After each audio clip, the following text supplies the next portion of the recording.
तुम उसी तरह तोते के रूप में भटको। नहीं नहीं, मुझे आजाद करो वरना मैं तुम्हें छोड़ूंगा नहीं। अब तुम मेरा कुछ भी नहीं बिगाड़ सकते। अब तुम जाओ यहाँ से और अब से ऐसे ही घूमो। अब तुम्हें पता चलेगा कि दूसरों को दर्द देने में कैसा महसूस होता है। इसके बाद वह राक्षस वहां से उड़ जाता है। मरचू और उसकी पत्नी सीता दोनों खुश हो जाते हैं। मरचू पहले की तरह काम करने लगता है। वह और उसकी पत्नी दोनों खुशी खुशी जिंदगी गुजारने लगते हैं।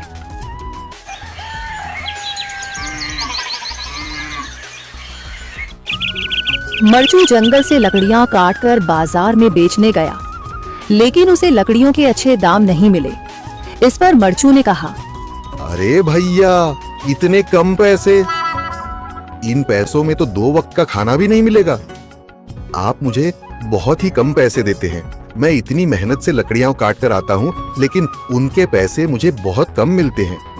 भैया, तुम्हारी लकड़ियां होती ही इतनी कमजोर हैं कि मैं इससे ज्यादा पैसे नहीं दे सकता। तुम्हारी लकड़ियों के बस इतने ही पैसे बनते हैं। अरे भैया, कुछ ज्यादा कर दो ना। वो क्या है ना कि इन पैसों का तो कुछ भी नहीं आता। मैं अपनी जिंदगी कैसे गुजारूंगा? भैया, तुम जाकर अच्छी लकड़ियां लाओ, तभी इन लकड़ियों का अच्छा दाम मिल पाएगा, वरना इन लकड़ियों का तो यही दाम है। ये सुनकर मरचू बहुत ज्यादा परेशान हो गया और पैसे लेकर किराने की दुकान से सामान खरीदकर घर आ गया। घर पहुंचते ही मरचू की पत्नी सीता ने कहा, जी, सामान ले आए आप? हाँ जी, सामान ले आया हूँ।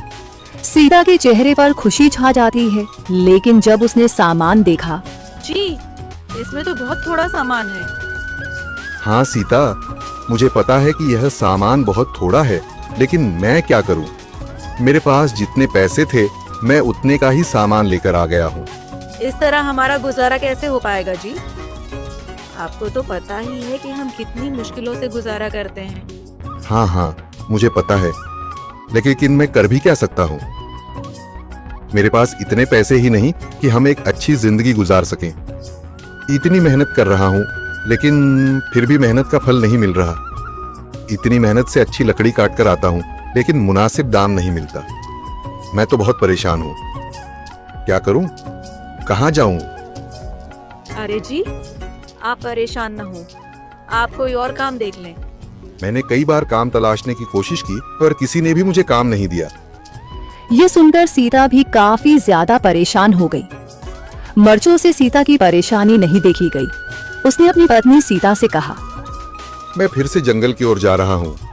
अरे जी, अभी मत जाइए ना, वैसे भी शाम हो रही है। आप कल चले जाइएगा, अभी मत जाइए। ठीक है, अगर तुम रोक रही हो तो मैं नहीं जाता। मैं कल चला जाऊंगा।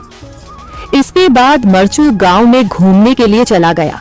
तभी उसे एक आदमी मिला और उसने कहा, कहाँ जा रहे हो भैया? और सुनाओ, क्या हाल चाल है? जिंदगी कैसे गुजर रही है? अरे भैया, तुम्हें तो पता है कि लकड़ियां काटकर कैसे गुजारा होता है। हाँ भैया, तुम सही कह रहे हो। और आसपास के जंगलों में अच्छी लकड़ियां भी नहीं है। इसके लिए तो जंगल के अंदर जाना पड़ेगा। पर जंगल के अंदर तो काफी सारे जंगली जानवर होंगे। मुझे बहुत डर लगता है भैया, मैं जंगल में कैसे जाऊंगा?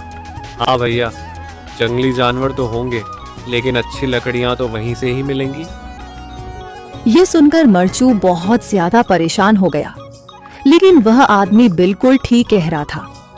जंगल के किनारे की सारी लकड़ियां कट चुकी थीं। अब सिर्फ जंगल के अंदर ही अच्छी लकड़ियां बची थीं। अगली सुबह मरचू